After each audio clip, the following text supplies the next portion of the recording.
তো কলাম, আমরা কলাম আর রোকে আইডেন্টিফাই করার জন্য আমাদের চারিপাশে যা প্রাকৃতিক দৃশ্য আছে তার মধ্যে থেকেই আমরা সেটাকে কিন্তু মনে রাখতে পারি। যখন আমাদের আশেপাশে কোনো ফ্ল্যাট তৈরি হচ্ছে বা বাড়ি তৈরি হচ্ছে, একটু যদি আমরা খেয়াল করে থাকি তো দেখব সেখানে কিছু পিলার তৈরি হচ্ছে, যে পিলারগুলোর উপর বেস করে আমাদের ফ্লোর তৈরি হয়, first floor, second floor, third floor, এগুলো তৈরি হয়।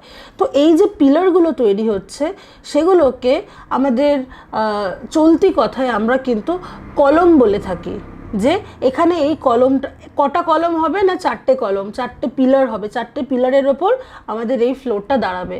তো এই যে কলম বা এই যে আমাদের পিলারের যে স্ট্রাকচারটা, আমরা যদি ওটাকে মাথায় রাখি তো আমাদের এই কনফিউশনটা সেকেন্ডে কিন্তু দূর হয়ে যাবে।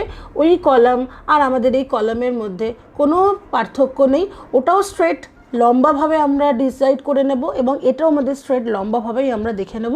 তাই জন্য আমরা আপাত দৃষ্টিতে কোনো ফ্ল্যাট বা বাড়ি তৈরি হলে যে পিলারগুলো আমরা দেখতে পাই, লম্বা লম্বা যে পিলারগুলো তৈরি হচ্ছে, ওগুলোই আমাদের কলামের একদম পারফেক্ট এক্সাম্পল।